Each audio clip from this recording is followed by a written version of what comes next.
بكم، مرحبا بكم اليوم معنا في قناتكم اميره الاعمال اليدويه. اليوم ان شاء الله غادي نقدم لكم واحد الخدمه او يعني مشروع بسيط لاي ست تكون في البيت ديالها، يعني بلا ما تخرج تخدم هذه الخدمه هذه، او بنت مبتدئه، او يعني هذا العمل مفيد جدا. غادي نحتاج هنا الخيط نتاع سقلي كما كتشوفوه هكا، وغادي نحتاج مقص، وغادي نحتاج ابره. انا راني دايره فيها هذا الخيط على جوج. انا هذا الخيط نتاع السقلي عندي على 3 الشعرات كما كتشوفوا، رقيق بزاف هكا. خليت هاد العوينه دخلته على جوج، خليت هاد العوينه. وغادي نحتاج كارط بحال هكا نتاع كارط، يعني هكا قاصحه، او يعني طرف نتاع الكرتون يكون مربع بهذا الشكل هذا. بغيتو هاد الحجم نتاع هاد الشوشه، هادو شوشات، بغيتوه يجيكم صغير تقدروا تلويوه على هاد الجانب هكا، بغيتوه يجيكم هكا طويل ويعني الحجم ديالو شويه كبير تلويوه على هاد الشكل هكا. انا هنايا بسم الله غادي نجيب هاد الخيط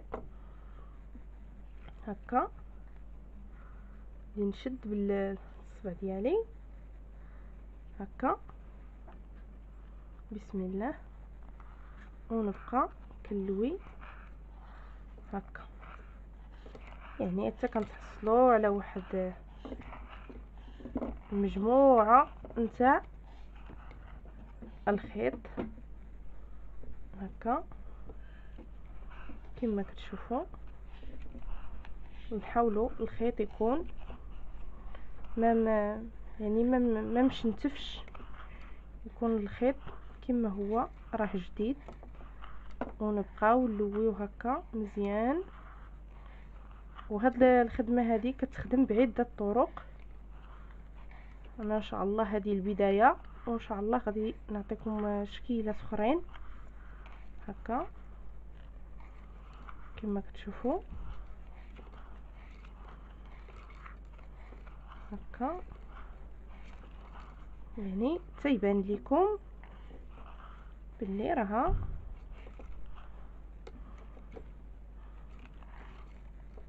ديك الصبا كتوحل في الثوب هكا. انا غادي نحاول نكتفي بهذا القدر، نزيد واحد شويه ونكتفي.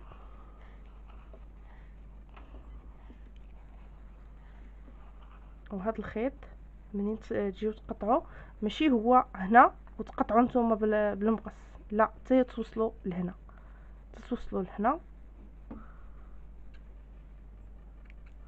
قطعوا، نحيدوا هذا الخيط جانبا بسم الله، ونشدو هنا كما كتشوفوا. هذا الخيط حتى هو راني مخليه قد هاد البلاصه هذه هنا.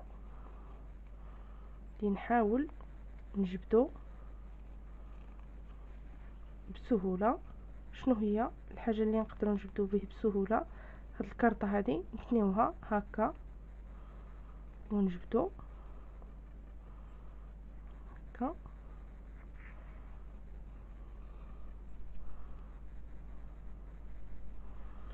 اول حاجه غادي نجيب الابره هكا، غادي نحاول ندير هنا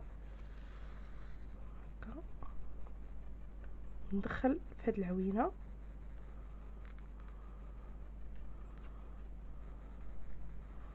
دابا نجبد هاد الخيط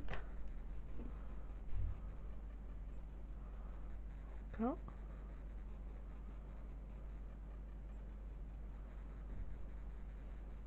هنا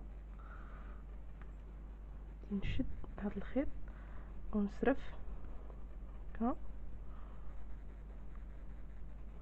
نعاود ندير صرفه اخرى هكا،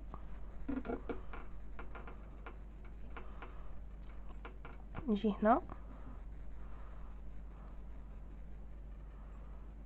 نشد هنا، نخلي واحد العوينه هكا،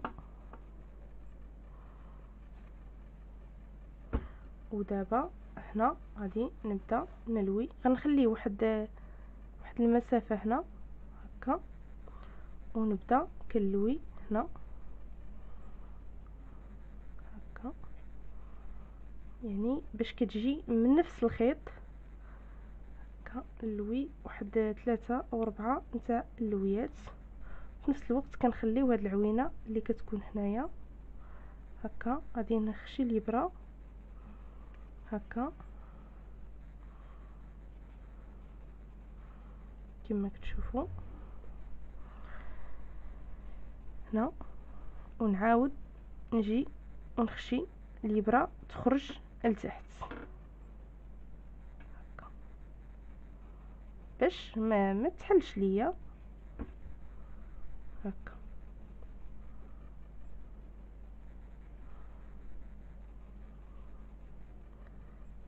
بهذا الشكل هكا نهود هذا الخيط حتى لتحت،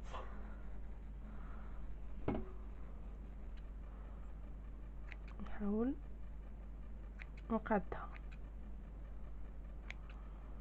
هكا. دابا هنا كتشوفوا حيت هذا الخيط هذا نتاع يعني كيكون مسلك فيه السلك، نتوما بغيتوها تجي على طولها تقدروا تقطعوها هكا، ولكن الا بغيتوها تجيكم مقاده في مره نشدوا الخيط مزيان هكا. غنجي لهنا وغادي نبدا نقطع هاد الرويسات اللي كاينين هنا هكا باش تجيني هكا بهذا الشكل. يا رغيب نشدو ابره ندير ليها هكا بحال اللي كنمشطوها، كتجي زوينه بزاف. وهذه هي الموضه اللي كتبان لي متداوله هاد السنه هذه هكا كما كتشوفوا هكا هكا. يعني هذا هو الشكل النهائي ديالها، كتجي هكا. هاد الشوشه كتجي زوينه كيديروها في الجلالب، في القناضر هكا، اللي قندورات اللي كيتلبسوا في المنزل، يعني بزاف عديده الاستعمالات.